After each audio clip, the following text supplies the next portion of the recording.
he's been seen training, warming up before games with the under-18 since he was 13. Last season, I think in one of the FA Youth Cup games or one of the PL Cup games, he was warming up beforehand. He was still an under-14. So yeah, we saw him make his debut. He was the second youngest under-18 debutant after Amir Ibrahimov.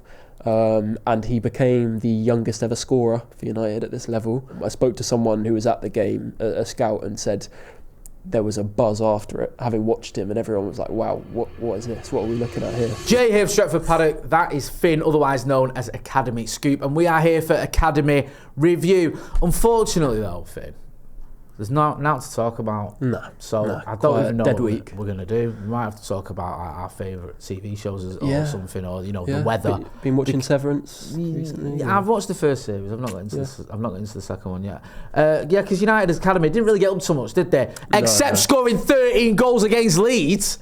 Unbelievable scenes. Finn, I was following you on socials, and I thought you were lying. Yeah. I couldn't believe what I was watching. It was just goal after goal after goal. I was like, what is going on here? Yeah. Is this really happening?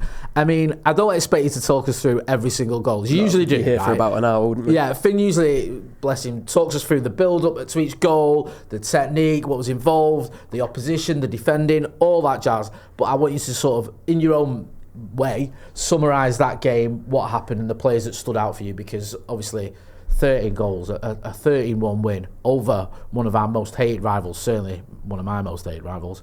It's pretty phenomenal, isn't it? Yeah. It all started with a penalty in the 3rd minute. Perfect. This was what kind of set the tone for the game. Ibrahimov got brought down in the box, and Victor Musa stepped up, who is a good striker, but he's not necessarily the most prolific I've seen at this level. He had his penalty saved, it rebounded into his feet, and he was there to finish the rebound. And that started a run of 6 goals that he'd eventually score. Just the double hat-trick. The double hat-trick. For a player as well that, obviously he's a good player, he has to playing for United. Playing for United, and he's just scored 6 goals in a game. But he's not someone who's been spoken about as much as a lot of his teammates, has it? No, and especially when you've got someone like Chido Obi in the academy setup, it's quite hard to stand out as a young striker. Biancheri as well. These are great strikers. So there's a lot of competition, but that day was all about Victor Musa. And he just entered a kind of flow state where everything he touched just turned to gold.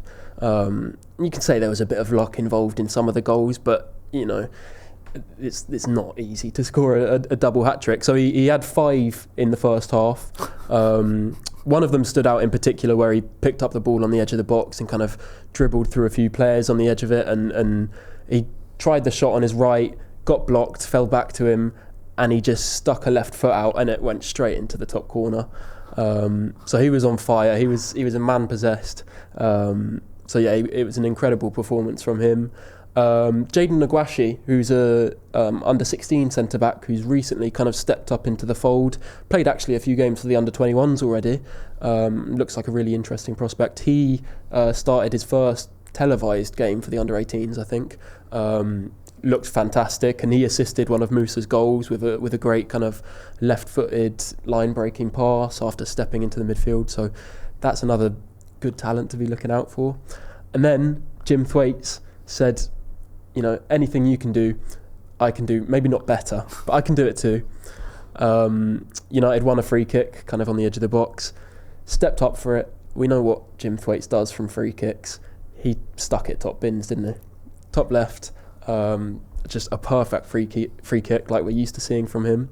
It was nice to see Declan Rice yesterday pay a little tribute to him. Doing a Jim Thwaites impersonation. Yeah, a poor impersonation, by the way. Yeah, he clearly watched the under-18s on the weekend and he thought, you know what, I'll have a go at that. I'll try and do what he does if I can. Yeah.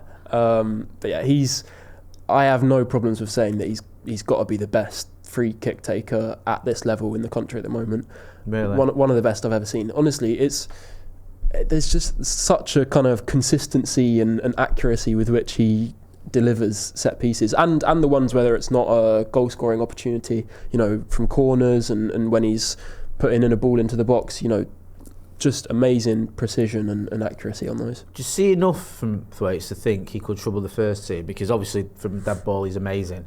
is his all-round game good enough to go up to the high standards, the high level of Premier League football, do you think? I think for him, he could have a really high ceiling, but physically it's going to take a while with him because he's still quite slight. He's not the tallest, but he really makes up for it kind of technically and with his intelligence and decision making. He's got a lot of composure on the ball, and he's one of those players where it feels like he's got an extra few seconds on the ball every time because he makes space for himself. He is always aware of his surroundings, and he's really kind of press resistant, turns well, he's nimble.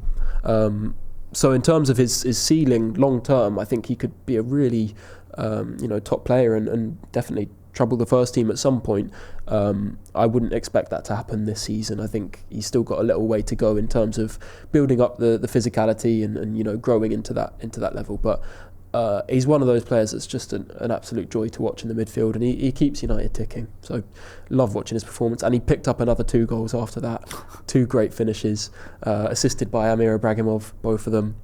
So yeah, just fantastic. United were 9-0 up at half-time. 9-0 at half-time. It's good to see them as well bouncing back from the Villa game as well, isn't it? Yeah. Because a couple of them obviously missed penalties, and there's so much expectation on this team, isn't there, that everyone looked at it and thought, FA Youth Cup, it's almost in the bag, isn't it? Yeah, obviously, especially with how they started the season. Yeah, it can. I wouldn't say it's disappointing for the season, but it's probably a little bit disappointing for them. Well, it will be because of what was expected. But to see them bounce back in this way, I mean, it doesn't get much. Couldn't better. have asked for better. Yeah, no, I'm sure part of it would have been a little bit of residual anger coming from a game that they were expected to win, and maybe you could say they probably should have. Yeah. But although, to be fair, it was a very rotated side. I think maybe only Dan Armour was the only one that started from the Villa game. Obviously, a few of them came onto the bench. But yeah, it's a really good kind of response. And, interestingly, United have beat Leeds 13-1. The last game that they played against them, they beat them 8-0. City, who are top of the league, drew against them earlier in the season. Pathetic. So it's funny. It's funny how it works. But 9-0 at half-time. And it did slow down a little bit in the second half. They only won the second half 4-1. What's all that about? Yeah, it should was be quite ashamed poor. of yourselves. They should really take a look in the mirror and yeah. No, it was another great second half. Leeds had almost nothing. Did the Reds fall off the Leeds players, do you think? Or were they trying? Was there an element of they're just all arguing and the Reds are drops in there? Or were they still going? Were they still trying to sort of... I feel like their heads were never there. Right, okay. Right from the very start. There was just no fight or no kind of desire shown by them. So I think, United never struggled to create chances. Or they just played through them again and again. And it was, you felt sorry for them. I don't start on this thing. No. Okay. Listen, I know the youngsters and all that, but they're still representing Leeds United Football Club, right? So they'll get zero sympathy from me. No, they got what they deserved. Exactly. So James Bailey came on in the second half. He added a goal. Dan Armour got one of his own, headed in from a corner. And then we saw the debut of a really exciting young player, JJ Gabriel. I've had messages about him. People have been messaging me to ask you about JJ Gabriel because he's exciting a lot of people. Yeah, this is one of those special talents that's really highly thought of by the club. He's been seen training, warming up before games with the under-18 since he was 13. Last season, I think in one of the FA Youth Cup games or one of the PL Cup games, he was warming up beforehand. He was still an under-14. So it's part of that will be about kind of providing a pathway to him, and part of that is because he's genuinely considered a fantastic talent. We saw him make his debut. He was the second youngest under-18 debutant after Amir Ibrahimov. And he became the youngest ever scorer for United at this level. How old is he? He's 14 and 5 months. 5 months, I think. Almost. I have to double check that. But 14 and a half. Yes. He picked up 2 goals, of course. I recently watched him for the England under-15s against Turkey, and he was amazing for them as well. I spoke to someone who was at the game, a scout, and said there was a buzz after it, having watched him, and everyone was like, wow, what is this? What are we looking at here? Really exciting to see him come on and make his debut, and it will certainly help him feel like he's got a pathway there. because United do want him to be involved and especially playing for the under-18s more often. Do you have any concerns that other clubs from around the world could be looking at him?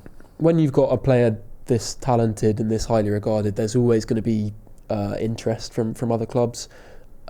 So I've heard that Barcelona and a few other big European clubs are interested, and there's certainly interest from all the Premier League clubs. There's not a club on the planet that wouldn't take him. That doesn't mean that we're going to lose him or that he's going to leave.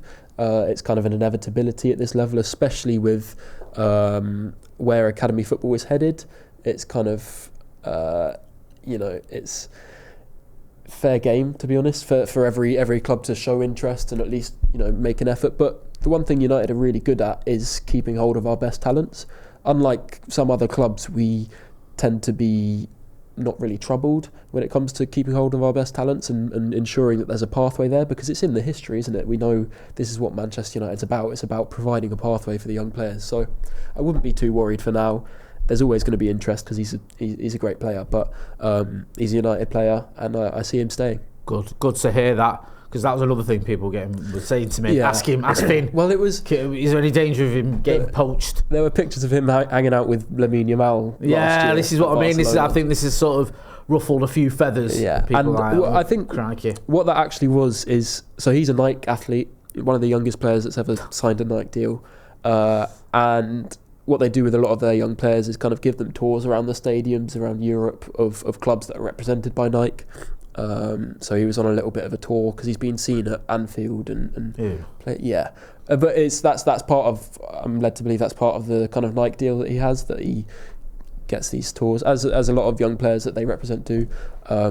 I don't think it was anything more than that, the fact that he was at Barcelona and meeting Lamine Yamal and things like that. But yeah, really good to see him make his debut and pick up a couple great goals. Fantastic. 14 years and 5 months, and he's banging in braces for the under-18s. Yeah, he's made a good start. Keep an eye on him, definitely. Yeah. Just an all-round great day at the office then for Adam Lawrence's men. Yeah, Leeds did actually pull one back in the second half, and it was game on. It was suddenly all to play for.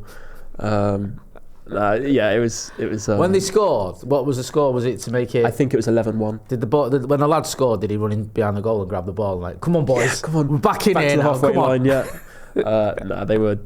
It was just the consolation. Yeah, just the consolation. Had an air of, I won't say respectability, but at least give you something. Just something to cheer about. Fair play to him. I don't say this very often, but fair play to him for at least keeping going, because you've had a drop where you're 11-0 down. Yeah. And they at least kept going and tried to get something out of the game. So got to give him some credit. And to be fair, for United, it wasn't just these goals aren't useless. They actually are contributing to our goal difference, which could be quite important come the end of the season, because United still are in a title race. We're 5 points off City, but with a game in hand. Right. City have some hard fixtures coming up, so you never know, they could slip up, and then that goal difference, which is now really, really close.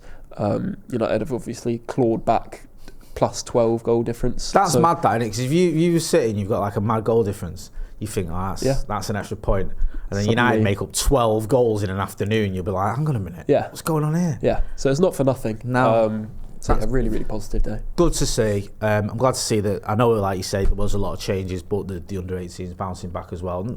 I say bouncing back, it's not like they would, had much to bounce back from, but just getting to the levels that we've seen and having those results and just reminding everyone what they're about in case there's a few doubters after the Villa game. And Gabriel, he's one we'll definitely one to watch. Keep an eye on. In terms of under-21s. Yeah, so they played Nottingham Forest this week in the PL2. A kind of mixed bag. Yeah. Started really, really well. Some of these players are becoming, it feels like quite a refreshed team now. Yeah. I think the under-21s for quite a while, we saw a lot of the same players for a few years. Now we're seeing some new faces. So Jack Moorhouse, Sekou Kone, Bendito Mantato and Chido Obi are four in particular that are really starting to kind of draw attention from the fans, and they were all behind a lot of the good things that United did.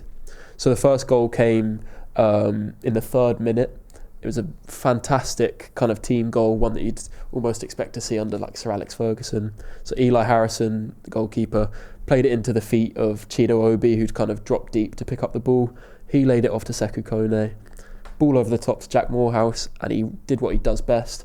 Drove right into the box, cut it across to Bendito Mantato, and he was there to tap in. So just a fantastic, really kind of quick, direct team goal. Next one was Jack Moorhouse again, getting involved and just driving basically 40, 50 yards. You know, when he gets going on the ball, you can't catch him because he's so quick. He's so tidy with his touches. He doesn't let it run too far, and it never seems to like roll under his feet. You know, he's such a good ball carrier.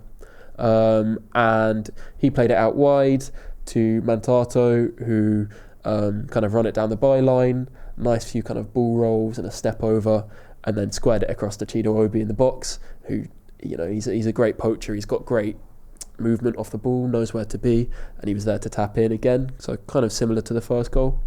And the third one was a solo goal from Chido Obi, again from like the halfway line, ran it all the way to the box, and showed a really impressive kind of burst of pace that I'm not sure I've seen from him so far, so that was good to see. Slowed it down, shifted it onto his right foot, and finished really well, low across goal into the bottom left corner. And yeah, Forest did get back into the game and scored 3 of their own. A couple of them were quite cheap kind of mistakes at the back. One of them scored by Adam Berry, who is ex-United, was actually really highly rated at one point around kind of under 16s and early for the under 18s, but he joined Forest a couple of years ago. And another scored by Zion Blake, who is another highly rated player, and he always seems to cause United problems, whether that's for the under 21s or the under 18s when we've played him. But yeah, so a mixed bag, and United came away with a point from that one, but some really, really positive attacking performances from those players, and a lot of them are close to the first team. We saw a report from Nathan Salt in the Daily Mail yesterday, saying that Jack Moorhouse is being looked at potentially for a first team debut soon. So yeah, really impressive performance from them. You've been mentioning Jack Moorhouse ever since we started doing Academy Review. Yeah, I've asked you this before, but I'll ask you again. If he does get a first team berth, if he gets into the first team before the end of the season, where do you see him fitting into this system? I think that kind of left number 10 role would be really, really good for him. He's not so much defensive midfielder. He's kind of playing more and more as a number 10 because he loves to just drive forward on the ball and get involved in the final third. So yeah, I think that either side he could play on. He could play on the right or the left, but in those number 10 roles would be perfect for him. So yeah, I hope to see him get a debut at some point soon, because he's a great player, and he spent so long out injured, which I believe were related to just growth. Happens with some players where a lot of players suffer with it. Yeah. Oscar Slatts kind of things. Yeah, but it seems, fingers crossed, he's out of the woods in terms of those injuries now, because he's played pretty much the whole season without picking up an injury, and he plays with such a pace and intensity that I think if he was going to struggle with more injuries now, it maybe would have happened at this point in the season. So don't want to speak too soon, but there are definitely positive signs there, and I think a lot of people within the club are quite excited about him and quite hopeful that he can kick on and get an opportunity soon. I noticed from the comments that a lot of people in the comments mentioned Jack Moorhouse. Yeah. A lot of people say he's the guy, because there's a lot of focus on the likes of Chido Obi for obvious reasons, Saka Kone, one or two others, but they say Jack Moorhouse is a player that really excites them and they want to see. I think what he stands out with is that he offers something that United really don't have, which is a ball carrier in the final third. That's something we sorely lack, and so much of what goes the other way against us is other Premier League teams with great ball carrying midfielders and attacking players that can kind of tear through you regardless of how well you set up defensively, because a good ball carrier is kind of the only opposition to a great defensive block. So yeah, you look at like a Morgan Rogers at Aston Villa, who's been so effective and kind of come out of relative obscurity for them, and is now one of the most highly regarded attacking midfielders in world football. And I'm not trying to compare Moorhouse to him, but he fits that kind of mould, and that type of player that's becoming more and more valuable as an attacking midfield profile. So I think that's what a lot of the excitement around him comes from, is that he's something new to United that we don't really have elsewhere in the squad. Good stuff. Thanks for that, Finn. Always a pleasure, especially when we're beating Leeds 31, and you have been a bit unwell, haven't you? So you soldiering on. Otherwise, I think we would have talked about this game a little bit earlier. We would have been here in the studio after the Leeds game. Yeah. But Finn's been recovering, and thankfully he's been able to get some Lemsip down in and get into the studio. So we appreciate it, bro. Go and check him out, Academy Scoop. Follow me on all your socials for all the latest Academy news. That's been Finn. I've been Jay. This has been Academy Review. Don't forget to hit like, share, and subscribe. Thanks for watching.